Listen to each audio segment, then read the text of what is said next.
Good afternoon. How are you? Well, it's very pleasant out. I'm wearing a short sleeve shirt. Sun is out. No big winds, so it's pretty nice. I've told you before about my analysis gleaned from conversations with a talented actor-director when I was young. And he talked about how we have certain colors, and some have more colors than others. And these colors are definitions of who we are, our character and so forth. And so a person who would try to talk differently than one of his colors, we would sense that that wasn't that person, that didn't fit. Now his interest was, of course, people acting.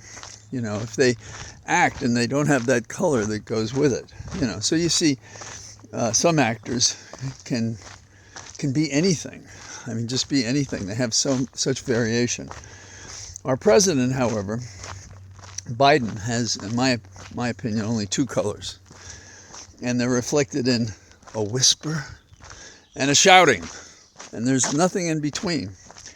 And so today, a year after Uvalde, we had the whispers of concern for the deaths of children. And then the shouting that things must change, although there wasn't a lot of shouting, because I happened to hear the speech today that the president gave. And maybe this goes back to the notion that the medium is the massage, or the message. It's been stated both ways. And it was McLuhan's thoughts a long time ago. And it is that when we are within a structure, device, a system, then we become that if we don't assert ourselves. And I have some despair about what our policy paralysis means. So we have people on the air today, and I'm not criticizing this. This is an honest statement. We can't continue to look like this, was a statement I heard on MSNBC, and I agreed with her, absolutely. We can't continue to look like this. But what have we learned? Well, let's take a different lesson that very few people refute or disagree with. Our politicians have been saying no man is above the law. But plainly, lots of men and some women are above the law. It doesn't apply to them at all. So one of the benchmarks of an egalitarian republic and democracy is that we're all treated the same, but we're not. And it's evident every day. One person commits a crime, even if it's complicated and so forth, cyber security, you know, some terrible crime, they're prosecuted in a matter of days or weeks. But Trump and his college of criminals, they all committed crimes, and nothing happens to them. So, no man is above the law is one lie. But what's another? How about, it's all about the children, our concern for children in the schools, on the streets, how they're treated in their homes. Yeah, we would deprive the primary connection to children, the mothers, as if they were slaves to a system that doesn't recognize their right to have dominion over their body. So, our concern is not for the children. So what is going on here? Let's return to the question of guns. Uvalde. Even the officers on the ground, standing right there, didn't go in to help. And we're still analyzing how they failed to take any risk to save the children. So our children are not our concern in this present government. But it is for us, we the people. We're concerned about children. We're concerned about equal justice. We're concerned about discrimination. We're concerned about health and retirement and so many things. But there's a disconnect. Our government does not reflect who we are. You hear the argument, and it's especially strong today. And again, I'm not being critical. I think this is correct. We hear on the air people saying, well, the polls say this, People want 70% want this or 80% want that, but they're not getting it. What is that disconnect? You know, as a young man, I saw, well, close to the event, and in some cases taped, how JFK was shot dead. Martin Luther King was shot dead. RFK was shot dead. They shot at Reagan. And what reform was there for guns? We have had fits and starts on corralling gun safety and then losing it again. And the people want to be safe. But you're not safe in America. You're not safe from guns. Your individual rights are not safe. There's a whole series of these things. So we have a disconnect between basic principles politicians say every day and the reality that doesn't exist. No man is above the law, plainly there are. Our concern is for the children. No, it's not. Nor the innocent, nor the women. And so, if we originally had a slogan, taxation without representation, and our representation presently does not follow what the people say they want, and statistically legitimate polling, then what do we have? We don't have representation. If you emphasize guns as just one of the issues, we have annihilation without representation. Is that what America's about? Annihilation without representation? Even in the Wild West, they had rules that they respected that we don't now. So if we don't have representation, what does the vote mean? If we don't have representation, does that mean a republic, which is represented by voting in its political bodies? That's a republic. Do we not have a republic? The other day somebody said to me, I have to take a hard look at our system. Is it working? No, it's not. It's already not working. When you can walk up to a door and get shot because of your color, because somebody inside has a gun and has a nervous trigger finger, that's not a free-running, empty, of danger nation. That's wrong. That's all wrong.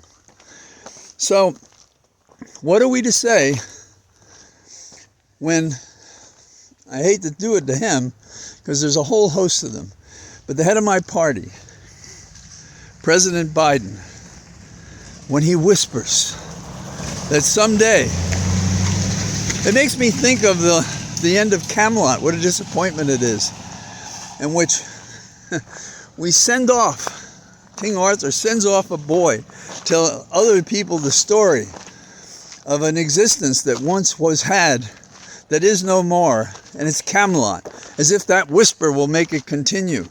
But that's not the way it works in the real world. You don't have music, feet hitting upon wooden boards in a theater and a happy ending, or a very sad ending with a questionable prospect that somehow or other in the future someone will pick up the gauntlet and do something, accomplish something. And that's where we are today. Children are dead because we don't give a damn. We don't give a damn who represents us. We don't give a damn that they die. And unless and until everybody stops grabbing their pearls and starts throwing out of office people who, oh, I'm so sorry, I'm so upset, something's going to happen, and it doesn't. And it's across the board. It's about equality before the law, access to the government to change it.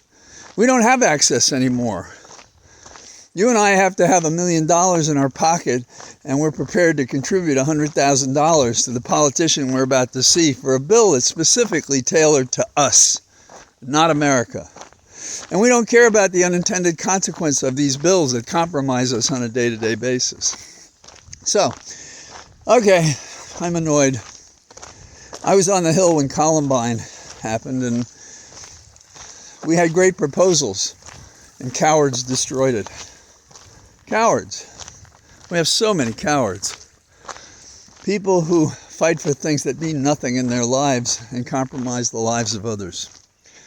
Now, in the category of terribly bittersweet, I can't think of Tina Turner without thinking of her, just her spirit unbounded, going across a stage, singing at the top of her voice, entertaining us, filling us with love and happiness and carefree, when her life, a large part of it, was nothing like that. And so she gave us an enormous gift in her lifetime. And the closest I ever came to it was dancing in Louisiana at some place with this woman that could have been her look-alike, her hair, her dancing, and everything. And she knew it, and we talked about it a little bit. And of course, for her, like many other people, Tina Turner was a great star. And so we see her hand motions, we see her strutting, we see her singing, we see her dancing, and now we won't have her any longer. 83, passed in Switzerland, compromised, difficult death, I think. So, what else do we have? Well, how about the comedy play of DeSantis stumbling into the fora to become our next president, even as he, in a semi-amateurish way, encourages us to believe he's the American fascist. This guy goes around talking about socialism, ignoring his fascism. And you know, this is a hybrid society. What do you think Social Security is? What do you think some of these protections are? They are to give us a happier life. They are to promote the general welfare, like our Constitution says, by the way. So he stumbles, and I'm fine with that. He stumbles into the primaries. So it's a beautiful day out, and we just have to realize that we have the power. But we can't be taken in by the empty promises that line the streets to the next election. We have to tell these people we're not going to be had. What is the next thing coming around the corner? Don't you see it? Garland saying, oh, you know, they're going to have debates in the primaries, the Republican primaries. Can we indict anybody while that's going on? Well, you know, if you'd gotten off your heavy hindquarters, you know, like in February after the assault on the nation's capital, we might already have a better republic and a better government and had done even better in the midterms. But we didn't do those things. We have a playbook that actually compromises courage and decision. And we need people who are courageous in government. We need people to fight for something and mean it, not just tell us they're fighting, actually really fight. Vote the right way, do the right thing.